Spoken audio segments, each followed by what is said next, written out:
Hello and welcome to At One with Animals, Conversations to Inspire. I'm Janine Upheim, and this conversation is a little different to normal.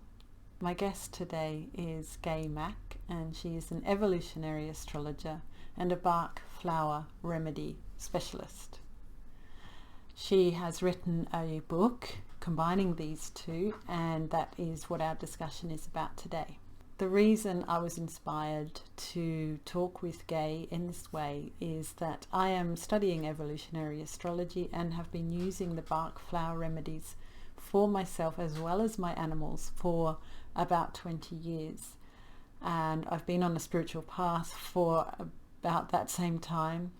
And these are two of the most amazing tools I've come across, and I'm using both still today. Gaye lives in Barrington in Illinois. She's the author of both Igniting Soul Fire, Spiritual Dimensions of the Bach Flower Remedies, and the newly released book, which is the one we're specifically talking about today, Edward Bach and Your Evolutionary Purpose.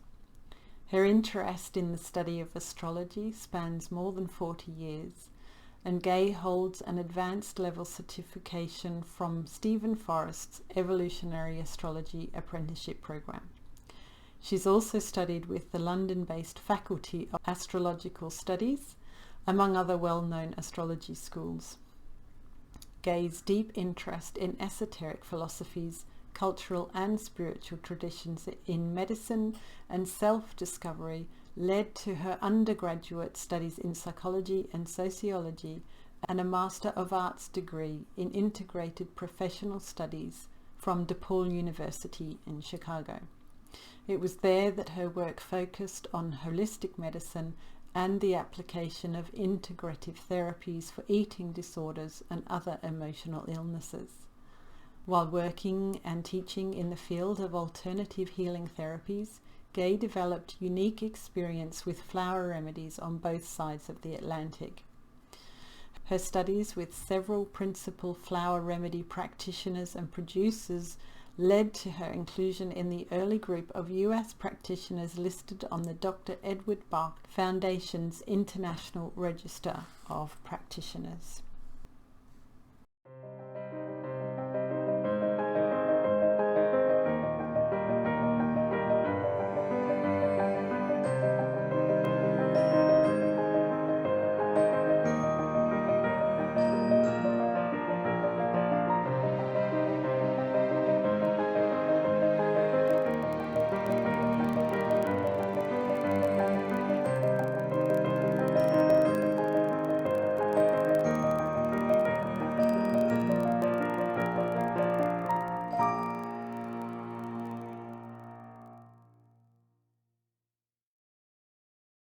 Hi, Gaye. Thank you so much for joining me today. It's a real honor to talk with you. Well, I appreciate the opportunity to spend some time with you as well. Yeah, so we are here to talk about your book, which I have right here, Edward Bach and Your Evolutionary Purpose. So would you like to tell us what led you to writing the book? Sure. I wrote its predecessor in, I think it came out in 2004, Igniting Soul Fire, Spiritual Dimensions of the Bach Flower Remedies. And, back then in 2004, we didn't have social media as much as we have it now. And it was fairly well received, but it was, it's a niche book, of course, for sure. A couple of years fast forwarding, after almost 20 years of working with the remedies, I decided that I was no longer going to practice formally, and I wanted to turn my attention to going back to my astrology. And so I left it that way, and I was not going to do any more nonfiction writing. That was it. I was writing historical fiction at the time. And about a year and a half ago, Polaire, who published Igniting Soul Fire, and then there was a little, Making Complementary Therapies Work for You guide that followed Igniting. Anyway, they came to me and said, it's been a long time since there's been a really good Bach book out. And would you consider writing a follow-on to Igniting? And my first reaction was, no, I'm not ever writing. I said what I had to say. It's over, done with, I'm done. And then I thought, wait, maybe I shouldn't be so fast with this. And to be honest with you, I looked at my chart and I looked at my transits and I thought, you might want to rethink this. Said, okay, so let's go ahead with this book. I really want to talk about the astrology because Bach made a couple of very brief statements about astrology in his writings, and talked about how, it was worth, and I'm paraphrasing for him, but it was worth investigation, but he wanted to not bring that into his conversation with the flower remedies. I personally believe he never dropped his interest in astrology. He was too esoteric. He was into all kinds of things. He was a very active Freemason. He talks in his writings about the White Brotherhood. He talks about Buddha. He talks about Christ. He talks about the Great Mother. So for him to eliminate an interest in astrology, to me, just doesn't compute. So Polaris said, yes, we'd love to have you bring in the astrology. And so that's what happened. Voila, this book, this amazing book. Okay, so for those who don't know about Edward Bach and the flower remedies, can you just talk a little bit about that? Sure. So Bach, first of all, the timeline that we're talking about is that he discovered his first 3 flower remedies in 1928.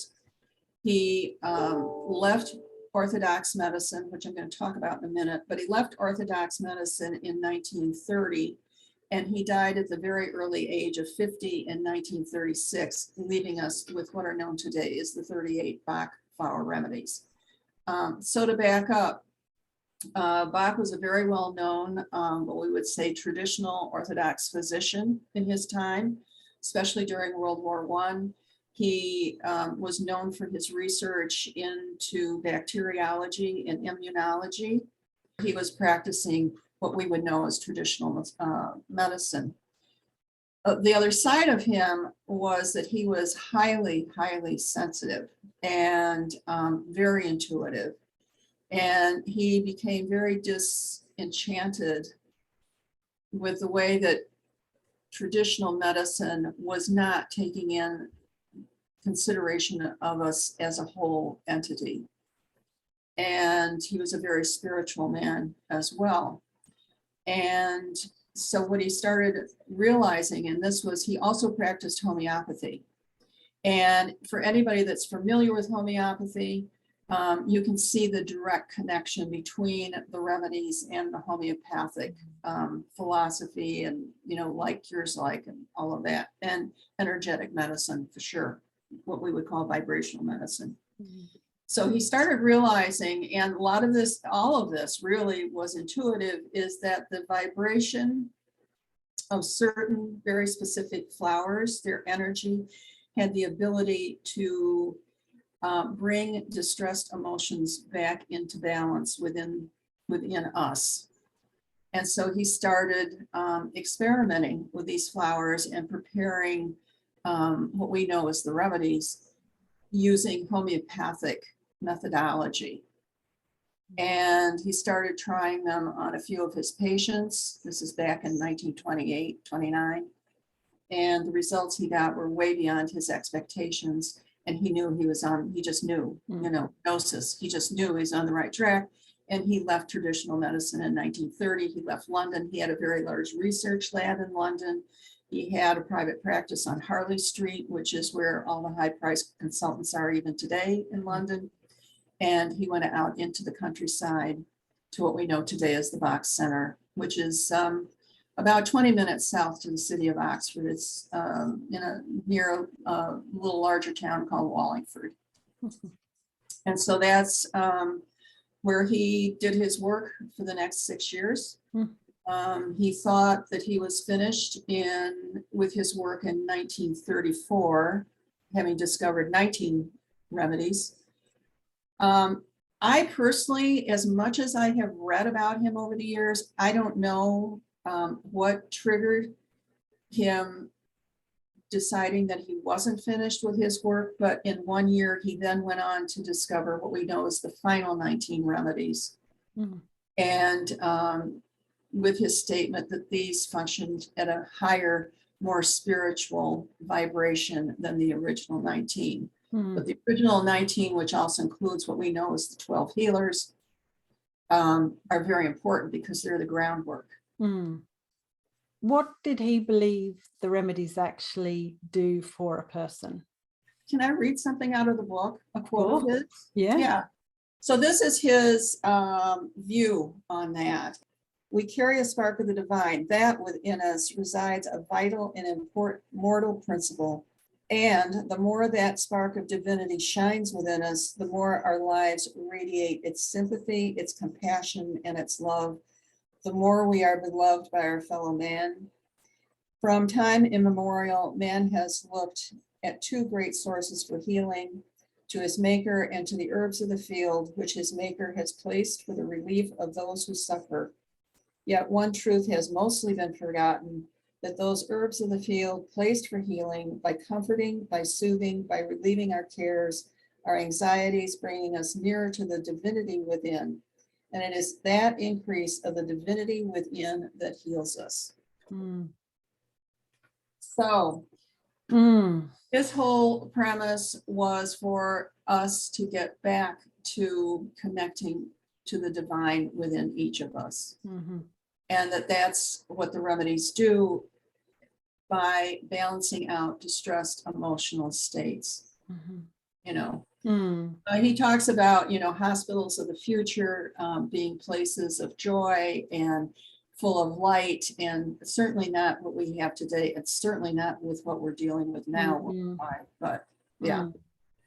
So the remedies, when we work with them on an individual basis, my take over the years is that they shift our perception of what is going on externally first, and then it shifts the perception within us as well and brings us back into balance. I mean, I can give you a really good example is the remedy elm.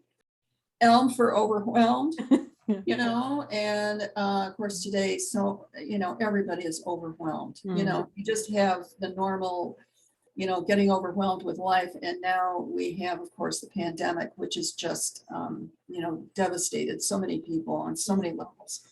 So one of the tenets of the remedies is that the more acute the imbalanced feeling is, the quicker the remedy will help to bring you back into balance. This is the reason rescue remedy works so well.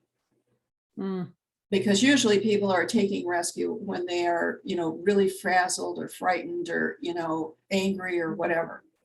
So elm, my experience with elm is that when we get overwhelmed, we perceive that everything is critical, evenly critical.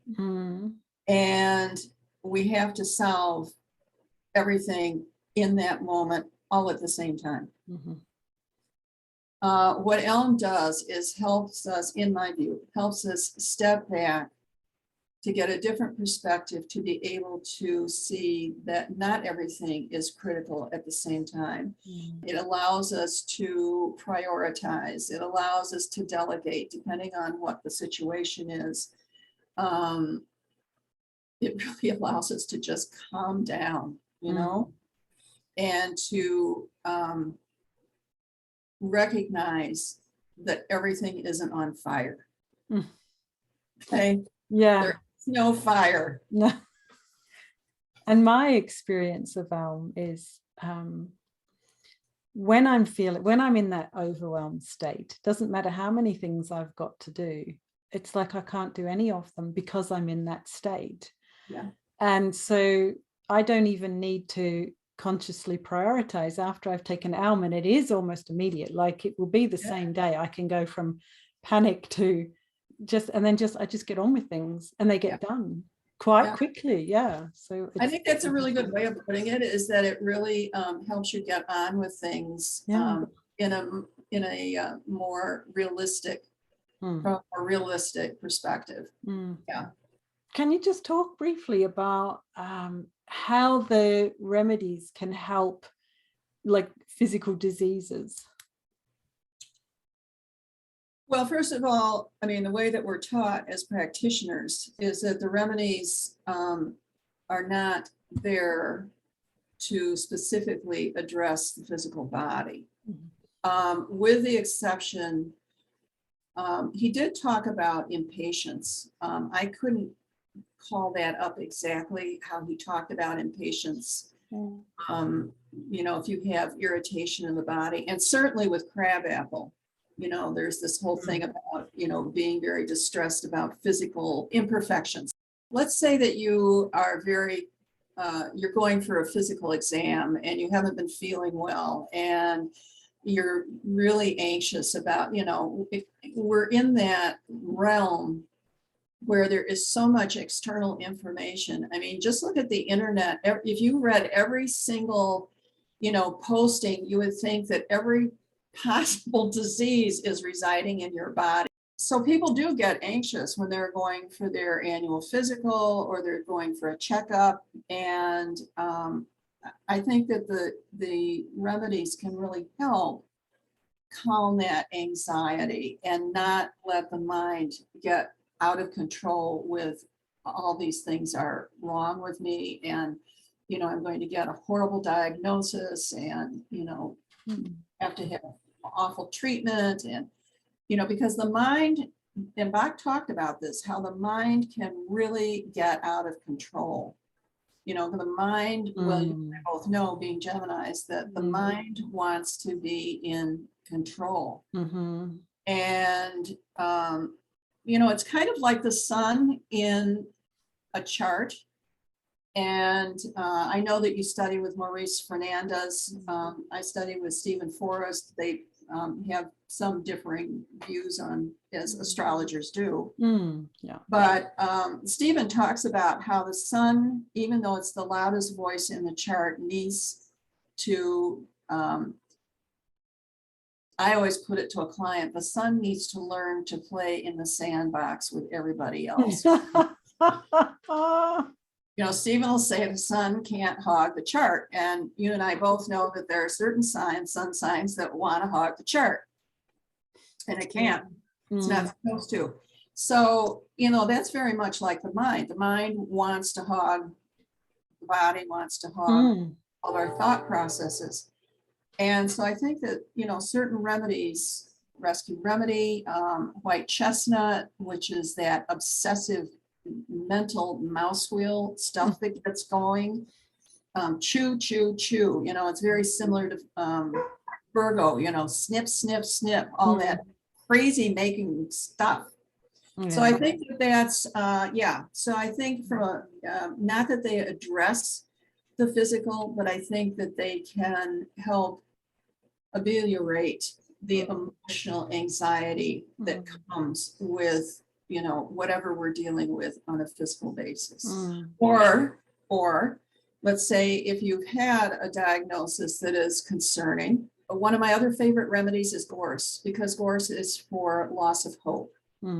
And, gorse can flip that feeling of hopelessness. I mean, obviously there's several others, which when I talk about sweet chestnut, which is pretty extreme, but you've got gentian and gorse to help you with that feeling of, it feels like everything is going to be dire, and versus, and often the case is not true. And also, I think some alternative therapists believe that some or many diseases are caused by stuck emotion in our body. Oh, yeah. Oh, so, sure. By taking the flower remedies, and, this was one of my questions as well, as the difference between feeling an emotion in your body and allowing it to move, which some people can do that, and some of us can do it some of the time. At other Right. times emotions get stuck, they're too Sure. painful, you know, and then they become something else. I go back to this premise is that the emotions help to shift our perspective. Okay. And so for some people, it can take a long time. It depends, you know, there's so many factors, you know, it's like doing an astrological chart. You know, there are thousands of possibilities in an astrological chart, which most people don't realize. They think, oh, I read my horoscope in the newspaper and that's it. Our astrological chart is unique to each one of us like a fingerprint, and no charts are the same. When people have a really difficult time with chronic emotional states, and they can go in and out of them in varying degrees, you know, especially, you know, for people who really suffer from bona fide depression and need a psychotropic therapy. And they need to be, you know, thank God for better living through chemistry for a lot of people. You know, there's so much that goes into our emotional body, and a lot of it, if not all of it, can start with the family of origin stuff. And, you know, depending on where your philosophical orientation is, you and I both know, being evolutionary astrologers, that we incarnate through we know this is part of the core tenet of the philosophy, is that we incarnate through many lifetimes. So the soul can evolve and grow, you know, and it learns lessons, it works on lessons through each lifetime, you know, it's chosen to work on. So there is the philosophy that we incarnate into a family for very specific reasons. We have the parents that we have. They have us, you know, it's a two-way street as far as teaching. So it can take, can I talk about the remedy pine? Would you let me talk about pine? I'd love you to talk. Yeah, it is. Yeah, absolutely. Okay.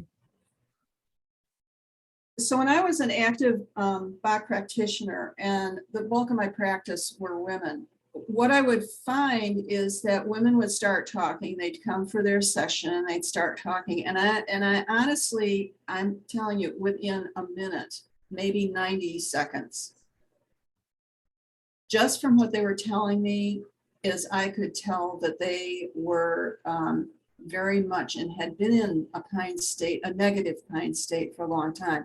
Because one of the things I didn't mention is that Bach always talked about the negative, well, what we would say the negative and the positive.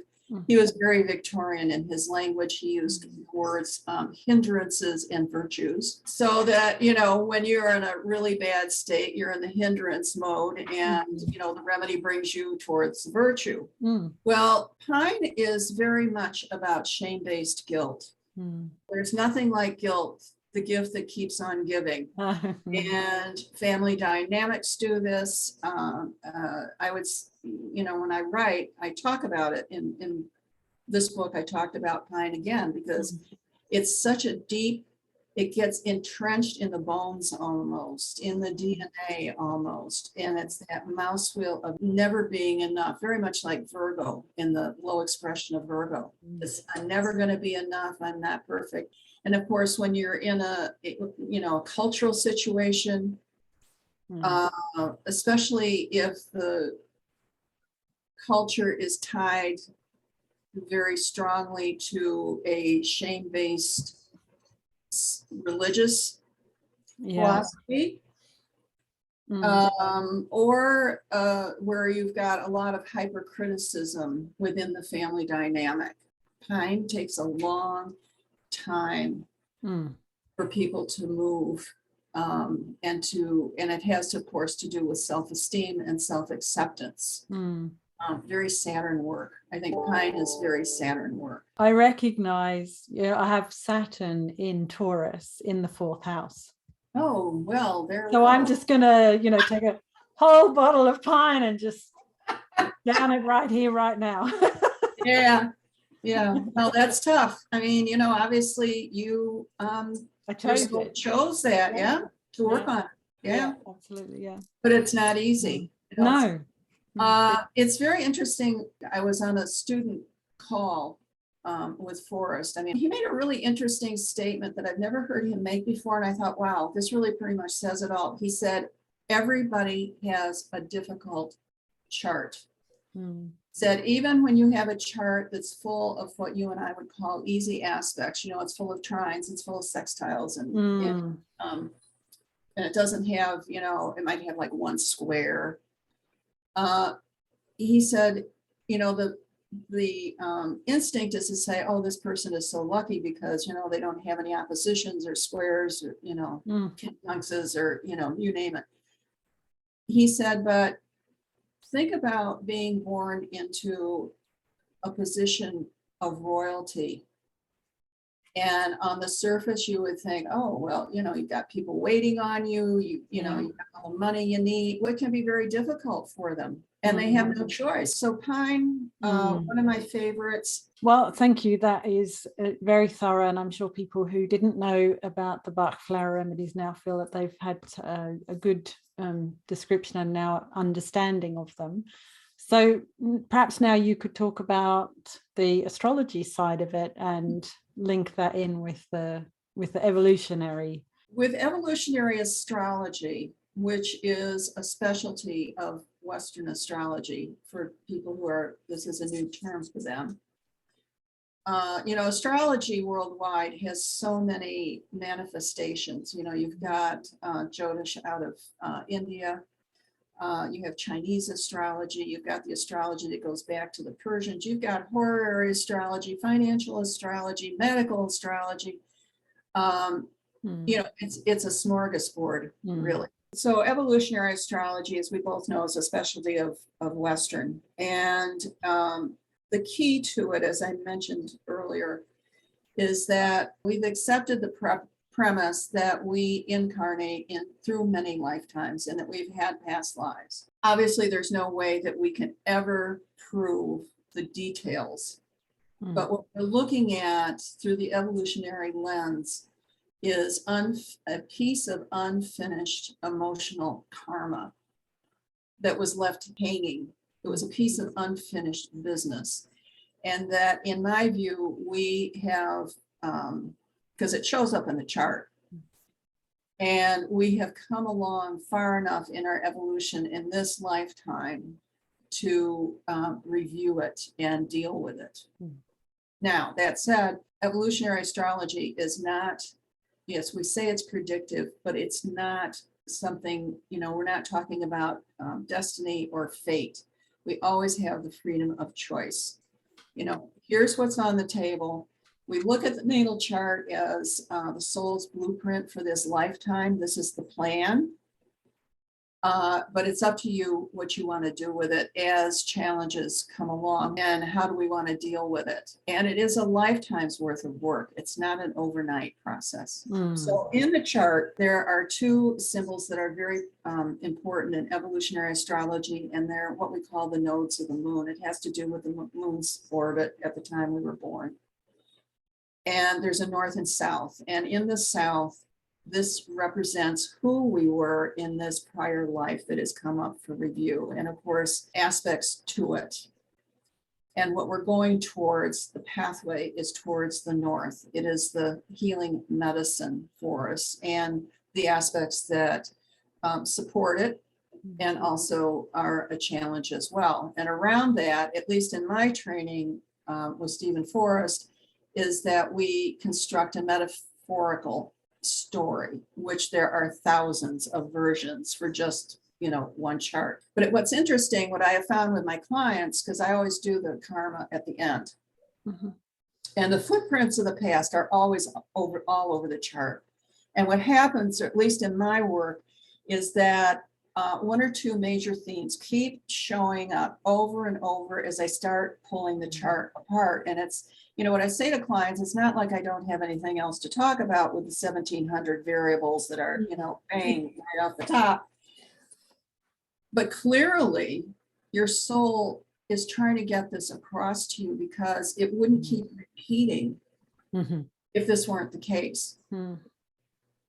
So you see that in the here and now, you see those patterns, and then sure enough, 99% of the time, when I go back to start pulling it apart from the karmic pieces, there's the same theme.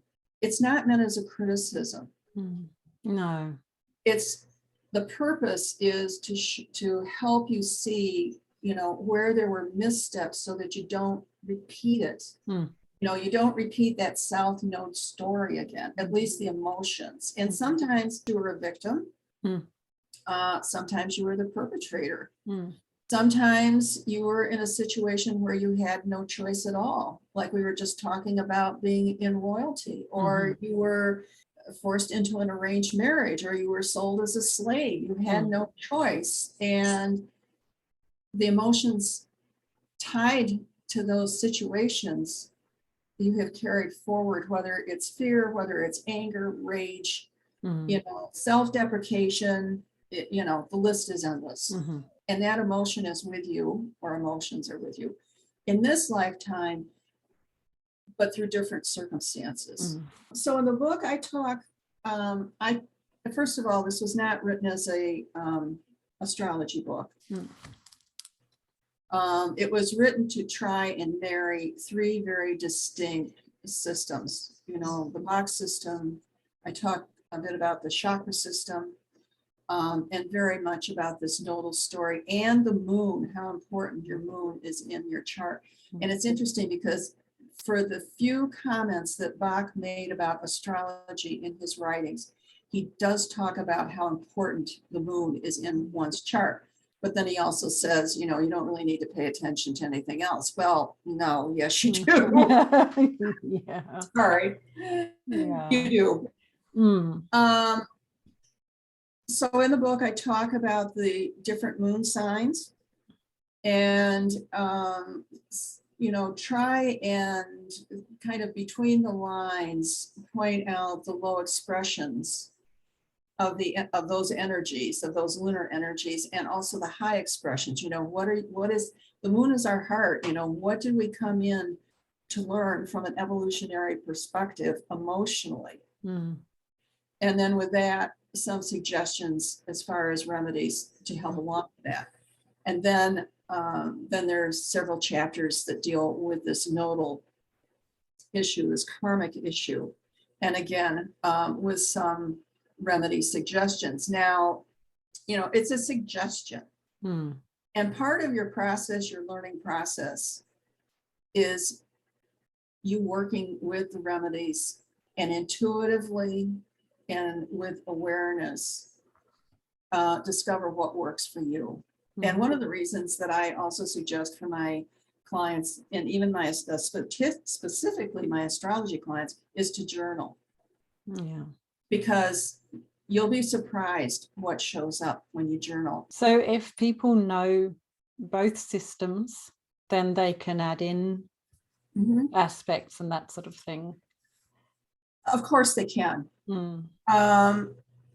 Personally, I think that complicates the picture.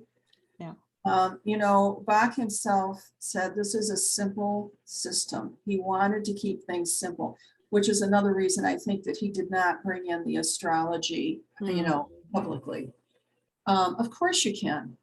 And it depends too on your level of education and expertise, how confident you feel, diving into, adding aspects, particularly in a chart. I want to go back to the moon. The moon is your soul. The moon is your heart. Like you with your fourth house, the fourth house in the chart, it's the deepest house in the chart, and the moon rules. In general, the moon rules that house. It's your psychology. It's your subconscious. And so I think really start there and give it some time. And then, if you're very, if you're confident and you're fairly confident with adding in, if you've got squares to your moon or oppositions, I wouldn't go too far beyond that. Keep it simple.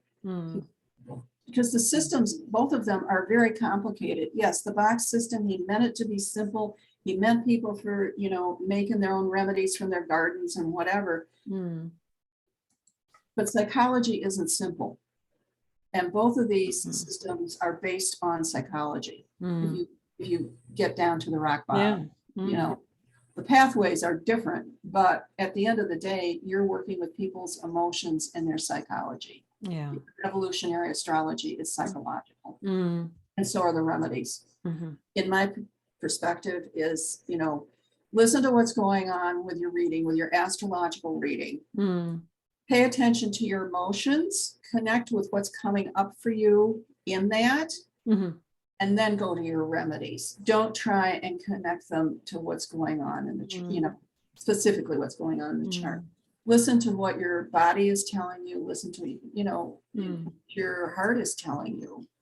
And if you've got a lot of anxiety going on, look at the remedies for anxiety. If you've got a lot of fear going on, you know, depending on what it is.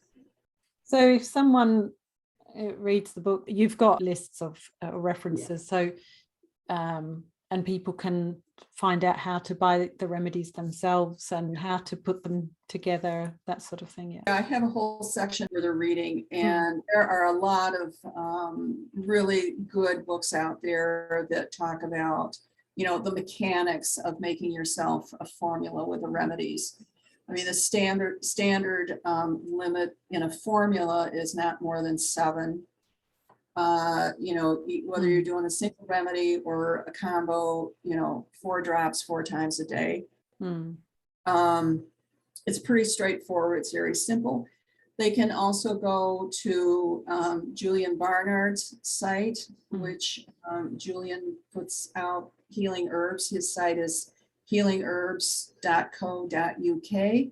I can put that in the description of, Right. Yeah. So, and they can also go to the Bach Center site as well, and there are instructions there. My understanding of the nodes is slightly different. We bring in the mother connection to the south node, and the it's where we're coming from, and what's most familiar, whether it's easy or difficult. So when I got the book, I went straight to my moon, my Aquarius moon. I was like, yes, that's me. Then I went to my south node, and it was 2 remedies I've been using like regularly for 20 years. So I was like, I got that right. Yeah. So I was like, okay, it doesn't matter if someone's learning from a different teacher. It's still relevant. It's because it's got those energies are still, you know, they are the signs that you're working with. So they are. So can you link the remedies to astrological signs or planets? Okay. Over the years, and this would come up off and on when I was still actively practicing as a Bach practitioner. They're still out there today, even if you're not a Bach practitioner, but there are people who have worked with the remedies, and they also, you know, have a knowledge of astrology. And they've generally what you see is a pairing between what is known as the 12 healers, which were Bach's first 12 remedies that he discovered, okay? And they're very well known. So there's been efforts over the years, a lot of efforts really, to link each of the 12 healers with one of the astrological signs, okay? I mean, I've tried to do that over the years, but when I was writing this book, I tried to do it again. I could not. I couldn't come up with anything that I was comfortable with. There were too many variables. I think that I think the danger is in doing that is that it creates a sense of this is it, you know, this is limiting. There's no wiggle room, and you know, there's so many applications of the remedies, number one. And as you and I both know, there's so many applications in the astrological signs and their energies. You know, you can take Virgo, for example. Yes, Virgo comes in to grow. Virgo is also very persnickety. Virgo likes, you know, likes technology. Virgo likes to be organized. Virgo can be hypercritical, you know, so it goes on and on and on. So I stated in the book that for this reason, I have never been able to come up with a pairing that I'm comfortable with to say, well, this is it, you know, it's stone. And the interesting thing is, at least publicly, is that we have no evidence that Bach ever came up with a pairing. And I think he ran into the same issue. I think there's just too many possibilities.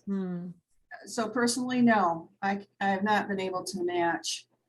So another question. How long should people take the remedies for? And if they stop after however long and the issue, whatever comes back, then what then? Right. What do they do? Right. Two parts to that question. I'm going to use Mimulus as an example. Mimulus was one of his first 3 remedies that he discovered. Its basic description is it's one of his fear remedies, and it's for fear of worldly things. You know what is frightening you. It's perfect for phobias. So here's an example. Let's say that you have a phobia of getting into elevators. You know, just the very thought of having to get into an elevator sends you into a panic attack, anxiety attack. And let's say that you have just been given a job offer, the dream job of your life. Except it's on the offices are on the 95th floor of the John Hancock building in Chicago. Okay. Yeah. So here's the dilemma. You've been given an opportunity for this dream job, and yet you have this phobia about elevators. Obviously, you're not going to be helicoptering into the helipad at the top of the John Hancock. So you start taking Mimulus. Just in anticipation, you've accepted the job, you know, in your insanity, you've accepted the job, and now you've got to deal with this phobia. And so you start taking it, let's say you've got like some lead time, couple weeks, whatever. So you start taking the Mimulus routinely, okay, to get you through, and you're taking it 4 times a day, but you're actually, you know, having to do this. You're not comfortable. You're trying to avoid the panic attack. So you go along, and let's say maybe 2 months later, one morning you are arriving at the John Hancock, and you just walk into the elevator, and you get up to the 93rd floor, whatever it is, and you get off, and all of a sudden you realize that you never even thought about getting into the elevator. So the Mimulus has done its work. And they are homeopathic in nature. And in homeopathy, we say, you know, once the symptoms disappear, then stop the remedy. In my view, I would say you've overcome this, stop the Mimulus, but if you start feeling anxious again, you know what to reach for. So that's one example. The other example is, I want to talk about grief, because grief is so huge. And the remedy Star of Bethlehem, okay, which is in Rescue Remedy, which is traditionally given for shock and trauma, but I talk about in both Igniting and in this book is that it's also, in my view, the Divine Mother essence, and it is for grief, you know, because grief is traumatic. And Bach identified Star of Bethlehem as the healer of all wounds.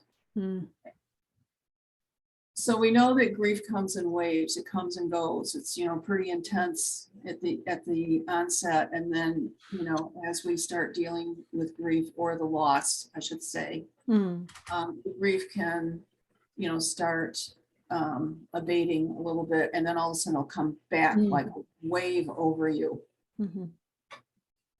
So let's say that you're taking Star of Bethlehem at the outset, and you're doing well, and you go for, say, you could go for 6 months, something like that.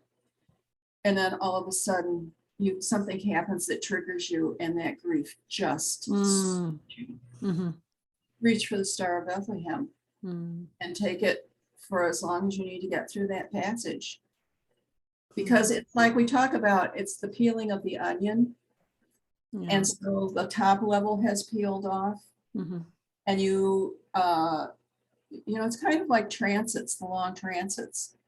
That top event or confrontation with energy of the transit in a chart has peeled off.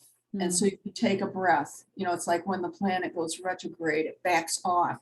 And then it comes back around again, particularly with Pluto. And it comes back around again. And then you recognize it, it feels familiar, and you know what to reach for in your toolbox to confront it and to deal with it.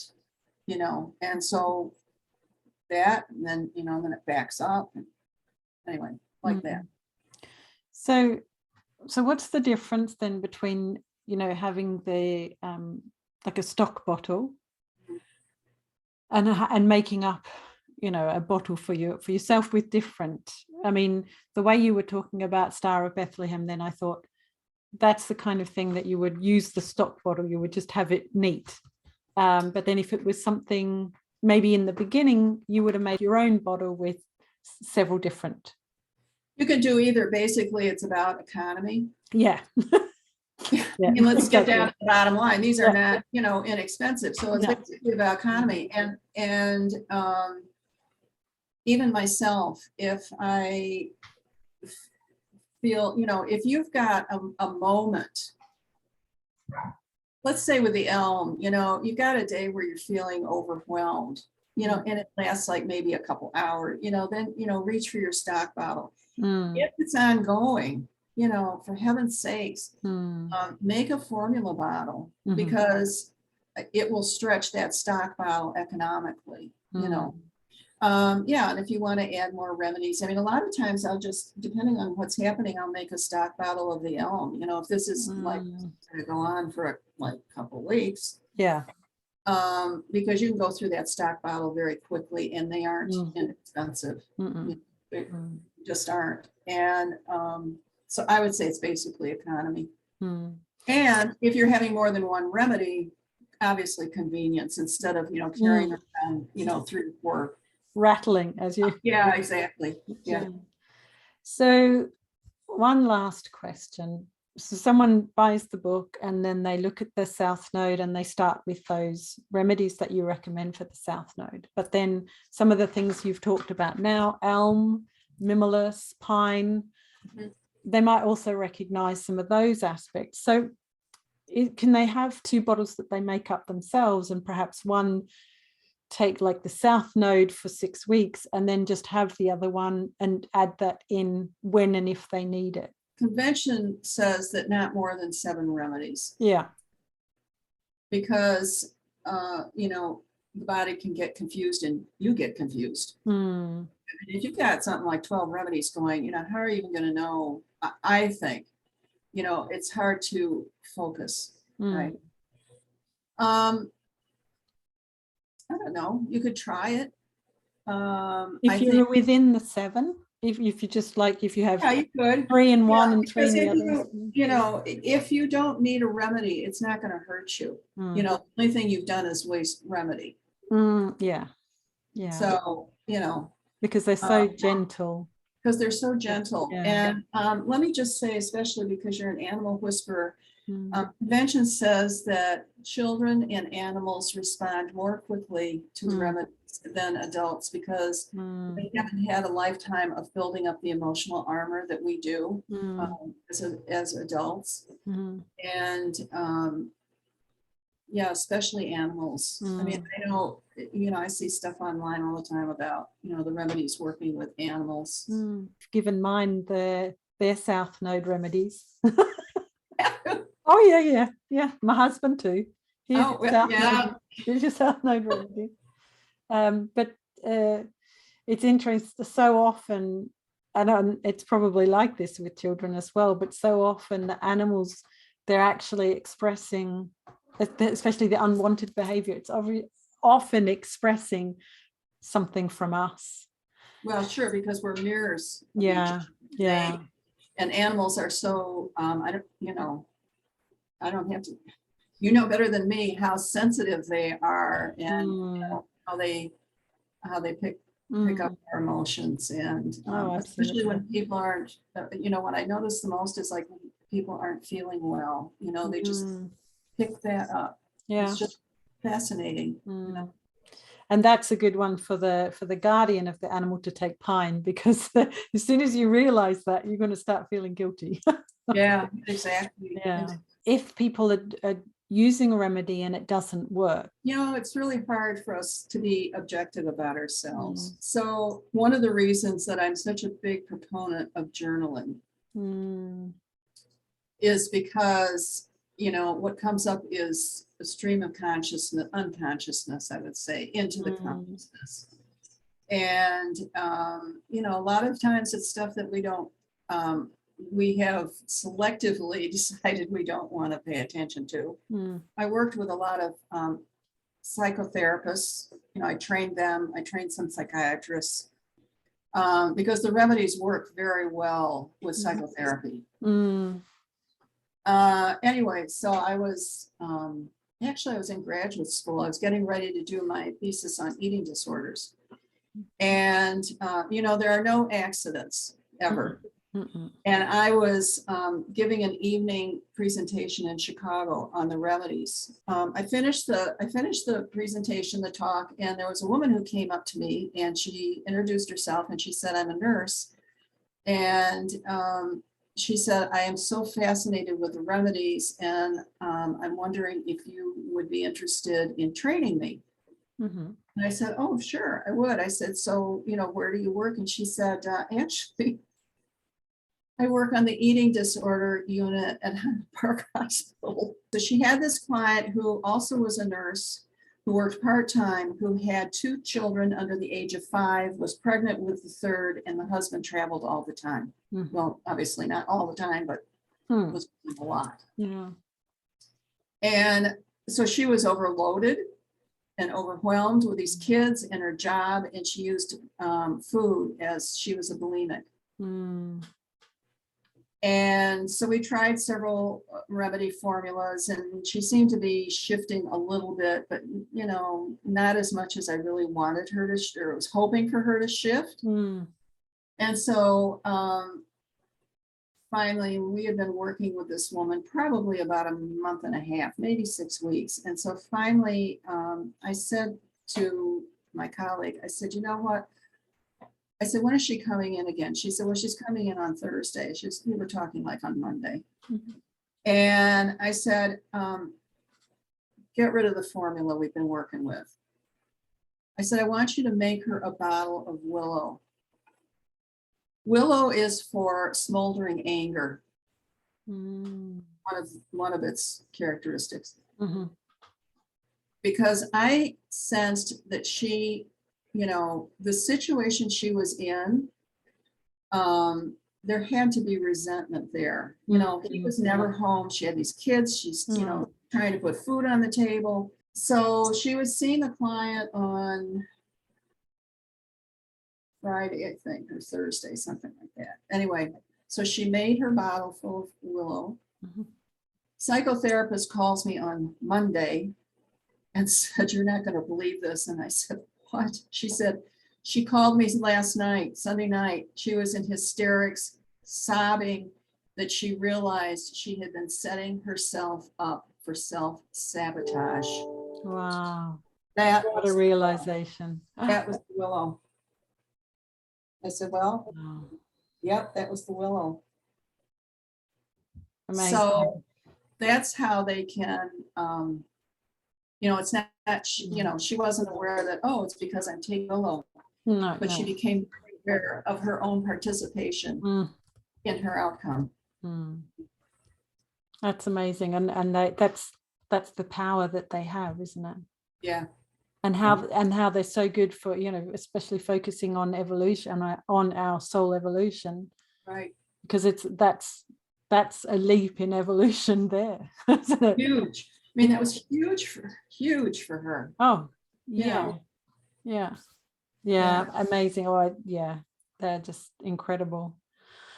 Oh, you want to, I mean, I'm going to put your details in the description, so your website and everything, but you want to just, Yeah, yeah. sure. So if people are interested in, so just to be clear, I don't do Bach work anymore. Mhm. You know, I mean, the Remedies are always with me. His work, obviously, there are plenty of wonderful practitioners out there who do. If people are interested in, you know, having a reading with me, just go to my website, which is gaymack.com. It's a secure website. There's a section there that says, you know, to get a reading. There's a contact form down at the bottom of the main page. And I just want to make sure that I always answer inquiries. And with the days of spam, if you don't hear from me, Yeah. you know, try again, because Yeah. I do check my spam. And also, if you're interested, you know, like we have said, there are lots of teachers out there. Steve Forrest, who is probably one of the top 5 evolutionary astrologers in the world, has been my teacher for many years now and very supportive of my work. He has his website is forrestastrology.com. He has a new online school, which is incredible. It is forrestastrology.center. And, you know, it goes all the way from, you know, novices in astrology up to, you know, the master level. And he is a walking encyclopedia. He's incredible. So, you know, he's been practicing evolutionary astrology for over 50 years. So he's really, you know, he's a master. So just to show people again the book, and where can they get the book? Obviously Amazon, yes. But yeah, where else can they get the book from? There may be some stores, it depends on where you're located, especially in the UK, that may be carrying it. In the US, it is primarily it's through Amazon. There is a button on my website that will take you right to Amazon, you know, if you don't go to Amazon directly. I got mine from Book Depository. Oh, did you? Yeah. So thank you so much for this. I mean, I love both evolutionary astrology and the Bach flower remedies. And I'm, you know, when I saw the book come up, when Stephen shared it on his Facebook page. So thank you so much for talking with me. Oh, my pleasure. And I really enjoyed this. I hope you have enjoyed this conversation between Gaye and myself. I have put Gaye's website address in the description of this video, along with both Stephen Forrest and Maurice Fernandez website, for if you have an interest in learning evolutionary astrology. As always, these conversations are in collaboration with Animal Talk Africa and in support of the Global White Lion Protection Trust. I've also put the links to Patreon and Buy Me a Coffee in the description if you'd like to support this work. And 50% of all donations will be given to the White Lions. Thank you so much for watching, and see you next time.